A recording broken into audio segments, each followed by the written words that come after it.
الرحمن الرحیم۔ عزیز طلباء کرام، السلام علیکم ورحمۃ اللہ وبرکاتہ۔ اس سے قبل ہم لیکچر نمبر 1 کے 2 حصے پڑھ چکے ہیں اور اب ہم تیسرے اور آخری حصے کی طرف بڑھ رہے ہیں، اور سورہ آل عمران کی آیت نمبر 92 کی تشریح اور اس کا ترجمہ وہ ہم نے گزشتہ لیکچر کے اندر پڑھا۔ اب ہم تشریح کا بقیہ حصہ اور آیت کا اور لیکچر کا اختتامی سلسلہ وہ ہم اس حصے میں پڑھیں گے۔ عزیز طلباء، آپ کی خدمت میں یہ بات پیش کی تھی کہ سورہ آل عمران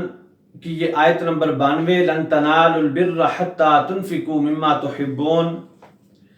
اس آیہ مبارکہ میں اللہ رب العزت نے اہل ایمان اور اہل اسلام کو اس بات کی ترغیب اور تحریض دی ہے کہ وہ اپنے مال کو اللہ کے لیے قربان کریں، اللہ کے راستے میں دیں۔ اب اس آیت میں ایک بات ہمیں یہ محسوس ہوتی ہے کہ اس سے مراد یہ ہے کہ اپنا سارے کا سارا مال اللہ کے راستے میں دے دیں، تو ایسا نہیں ہے، بلکہ من تبعیضیہ ہے، اپنے مال کا کچھ حصہ، اپنے مال میں سے کچھ، یعنی سارا مال اللہ کے راستے میں۔ اللہ نے یہ نہیں کہا کہ سب کچھ دے کے کلاش ہو کر کے مفلس ہو کر کے بیٹھ جاؤ، بلکہ اللہ یہ فرمانا چاہتے ہیں کہ تم اپنے مال میں سے کچھ حصہ میرے راستے میں دو،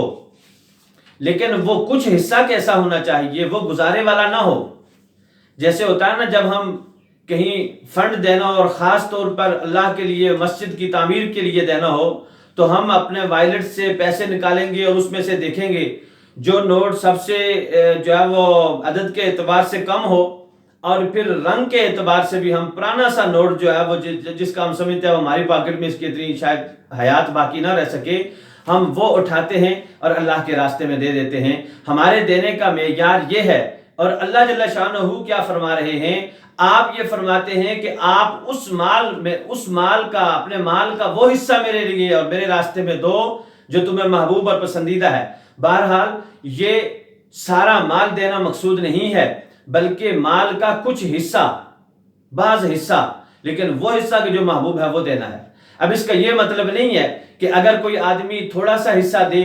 اپنا جو ہے وہ اپنے مال میں سے کچھ جو ہے وہ ایسی چیز کو اللہ کے راستے میں دے کہ جو تعداد کے اعتبار سے تھوڑی ہے، قیمت کے اعتبار سے کم ہے، ان ساری چیزوں کا اللہ کے راستے میں خرچ کرنا اور اخلاص کے ساتھ خرچ کرنا وہ اللہ کو محبوب ہے، اللہ اس کو پسند فرماتے ہیں۔ لیکن اللہ تعالیٰ نے خرچ کا جو کمال ہے، خرچ کا جو عروج ہے، اور خرچ کا جو ہے وہ اوپرلا درجہ ہے، اس کے بارے میں یہ بات ارشاد فرمایا کہ وہ معیار یہ ہے، اس کو اللہ کے راستے میں دینا ہے۔ چنانچہ صحابہ اکرام رضی اللہ عنہم اجمعین اس آیہ مبارکہ کے اور پورے قرآن کے اولین مخاطب ہیں، نبی پاک صلی اللہ علیہ وسلم کے براہ راست شاگرد ہیں اور بلا واسطہ شاگرد ہیں، اور آپ رضی اللہ تعالیٰ عنہم اجمعین یعنی صحابہ اکرام جو ہیں وہ احکامات الہیہ کے سچے عاشق بھی تھے، سچے عاشق تھے، اور انہوں نے اپنے عشق کا اظہار کیسے فرمایا؟ آپ اندازہ فرمائیں گے، جب یہ آیہ مبارکہ نازل ہوئی تو انصار صحابہ اکرام رضی اللہ عنہم اجمعین میں سے سب سے زیادہ مالدار صحابی حضرت طلحہ انصاری ہیں رضی اللہ تعالیٰ عنہ۔ آپ حضور علیہ الصلوۃ والسلام کی خدمت میں پیش ہوئے اور آپ نے آ کر کے کہا کہ اللہ کے رسول صلی اللہ علیہ وسلم، میرے پاس اس آیت کے نازل ہونے کے بعد فرمایا، ان کے دل میں جذبہ پیدا ہوا اور انہوں نے کہا کہ اللہ کے رسول، میرے پاس میرا جو باغ ہے، میں اس کو جو ہے بریحہ، جس کے اندر نام بھی ہے اس کا، اور بریحہ نام کا کنواں بھی ہے اس کے اندر، وہ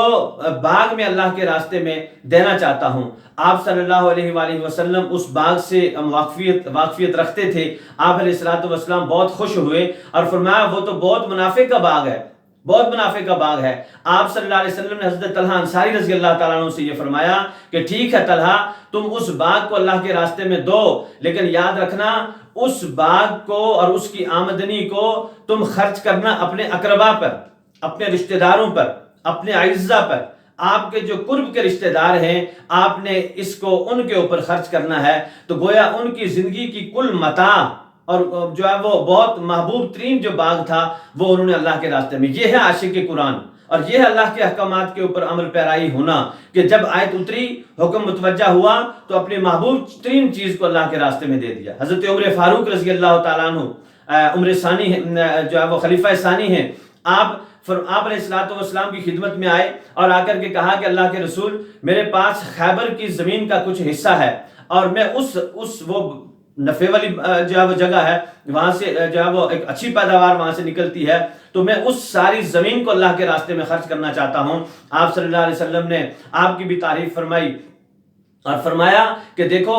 تم زمین کو تو اپنے پاس رکھو، ہاں اس میں سے جو آمدنی آ رہی ہے، اس میں سے جو ہے وہ جو غلہ آ رہا ہے، جو پھل آ رہے ہیں، جو فروٹ آ رہا ہے، جو اناج وہاں سے آ رہا ہے، اس کو آپ اللہ کے راستے میں دو اور اس کو آپ اللہ کے راستے میں دیں، زمین کو آپ اپنے پاس رکھ لیں۔ اب آپ اندازہ فرمائیں کہ انہوں نے جو ہے وہ اس محبوب ترین جو جگہ تھی اس کو اللہ کے راستے میں خرچ کر دیا۔ آپ کے بیٹے ہیں حضرت عبداللہ ابن عمر رضی اللہ تعالیٰ عنہ، آپ کے پاس ایک غلام ہے نافع نام کا، اور وہ بہت ذہین ہے، بہت فتین غلام تھا، اور آپ اس سے بہت زیادہ جو ہے وہ معاملات کے اندر اور چیزوں کے اندر دل لگی آپ کے ساتھ موجود تھی۔ گویا آپ کی ملکیت کے اندر وہ غلام ایک بہت قیمتی اور جوہر تھا، ایک قیمتی توشہ تھا۔ آپ رضی اللہ تعالیٰ عنہ نے نبی پاک صلی اللہ علیہ وسلم کی خدمت میں پیش ہو کر کے اس غلام کو اللہ کے لیے آزاد کر دیا، اللہ کے راستے میں دے دیا اور اس کو آزاد کر دیا۔ یہ چند مثالیں ہیں، اس کے علاوہ اور بھی بہت ساری مثالیں ذکر کی جا سکتی ہیں، لیکن اس آیت کو سمجھنے کے لیے عملی طور پر ہمارے لیے یہ کافی ہونا چاہیے کہ اللہ کے رسول کے جو صحابہ تھے، انہوں نے جب اس آیت مبارکہ کو اپنے لیے لیا تو اس آیت مبارکہ پر عمل کیسے آپ نے کر کے دکھا دیا کہ آپ نے یعنی اپنی محبوب چیزوں کو اللہ کے راستے میں قربان کیا۔ یہاں ایک بات ذہن میں رکھنی ہے اور وہ یہ ہے کہ صحابہ اکرام رضی اللہ عنہم اجمعین نے اپنا مال وہ تو اللہ کے راستے میں دیا ہی دیا، اور اس کے نظائر اور اس کی مثالیں ہمارے پاس موجود ہیں، لیکن صحابہ وہ ہستیاں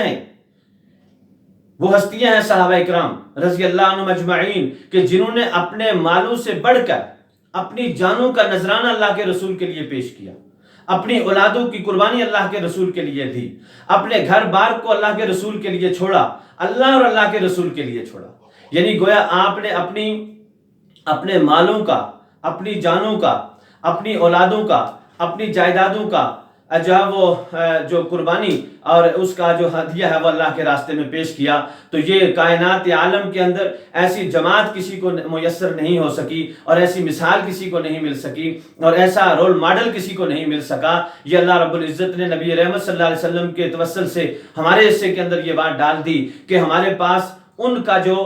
معیار ہے وہ ہمارے پاس موجود ہے۔ چنانچہ اس معیار کو سامنے رکھتے ہوئے ہم نے جو ہے وہ کوشش کرنی ہے کہ ہم آیات بینات کو سمجھیں اور آیات بینات کو محفوظ کریں، اور پھر تیسرے درجے کی جو چیز عمل کا مرحلہ آتا ہے وہ عمل پھر ہم ان سے یعنی اس نہج کے اوپر جا کر کے ہم اس پر عمل کرنے کی کوشش کریں، تو انشاءاللہ العزیز قرآن ہمیں فائدہ دے گا، آیات ہمیں فائدہ دیں گی، اور یہ پڑھنا پڑھانا ہمیں فائدہ دے گا۔ چنانچہ اس کا کامل فائدہ حاصل کرنے کے لیے ہم اللہ سے دعا بھی کرتے ہیں، اور عملی طور پر ہم نے اس بات کی کوشش بھی کرنی ہے انشاءاللہ العزیز۔